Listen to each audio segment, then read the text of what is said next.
जब किसी व्यक्ति, वस्तु, स्थान, भाव यानी संज्ञा या सर्वनाम के विषय में कोई खास बात बताई जाती है, तब विशेषता या खासियत बताने वाले शब्द विशेषण कहलाते हैं।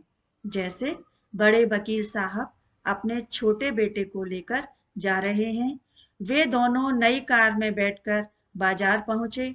वकील साहब ने ताजे फल और हरी सब्जियां खरीदी। बेटे के लिए कुछ किताबें भी ली। इन वाक्यों में संज्ञा, सर्वनाम शब्द तथा उनकी विशेषता बताने वाले शब्द हैं। वकील बड़े, बेटे छोटे, कार नई, फल ताजे, सब्जियां हरी, किताबें कुछ। जो शब्द संज्ञा या सर्वनाम की विशेषता बताते हैं, उन्हें विशेषण कहते हैं। जिन संज्ञा या सर्वनाम शब्दों की विशेषता बताई जाती है, वे विशेष्य कहलाते हैं। विशेषता कई प्रकार की हो सकती है, जैसे गुण, दोष, संख्या, मात्रा, आकार, प्रकार, ऊंचाई, मोटाई आदि। विशेषण के 4 भेद किए गए हैं: गुणवाचक विशेषण, संख्यावाचक विशेषण, परिमाणवाचक विशेषण, सार्वनामिक या संकेतवाचक विशेषण। गुणवाचक विशेषण: गुण के दायरे में बहुत सारी विशेषताएं आ जाती हैं, जैसे अच्छाई, बुराई, लंबाई, चौड़ाई, अमीरी, गरीबी, गोरा, काला इत्यादि। सभी गुण दोष गुणवाचक विशेषण कहलाते हैं। दोष के अंतर्गत बहुत सारी विशेषताएं हैं, जैसे स्थान, आकार, अवस्था, दशा, रंग, काल, स्वाद, गंध आदि।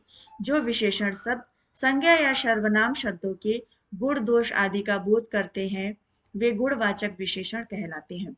संख्यावाचक विशेषण: जो विशेषण शब्द संज्ञा या सर्वनाम शब्दों की विशेषता संख्या के माध्यम से बताते हैं, उन्हें संख्यावाचक विशेषण कहते हैं।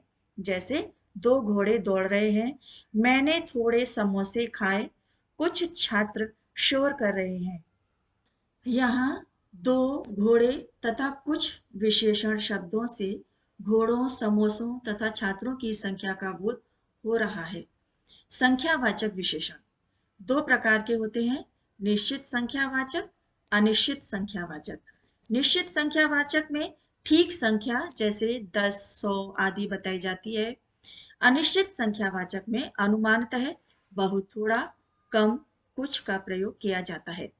परिमाणवाचक विशेषण: किसी व्यक्ति या वस्तु की माप या तौल की विशेषता बताने वाले विशेषण परिमाणवाचक विशेषण कहलाते हैं।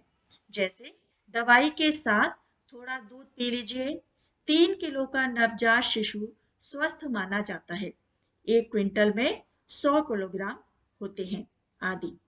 इसके भी 2 भेद किए गए हैं: निश्चित परिमाणवाचक और अनिश्चित परिमाणवाचक विशेषण।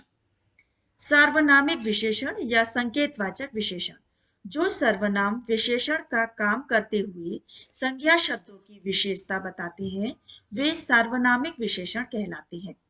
ऐसे विशेषण अधिकतर संकेत देने का काम करते हैं, इसीलिए इनको संकेतवाचक विशेषण भी कहा जाता है।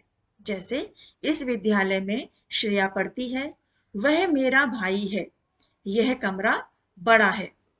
इस, उस, यह, वह चारों सर्वनाम शब्द संज्ञा के साथ आए हैं तथा संज्ञाओं की विशेषता बता रहे हैं। सार्वनामिक विशेषण 4 प्रकार के होते हैं: निश्चयवाचक, प्रश्नवाचक, अनिश्चयवाचक, संबंधवाचक। प्रविशेषण: कुछ विशेषण ऐसे भी प्रयोग में लाए जाते हैं जो संज्ञा या सर्वनाम की विशेषता बताने के स्थान पर वाक्य में आए विशेषणों की विशेषता बताते हैं। ऐसे विशेषण प्रविशेषण कहलाते हैं। जैसे तुम बहुत अच्छे हो, रीता कुछ लंबी है, परीक्षा में अत्यंत कठिन प्रश्न आए।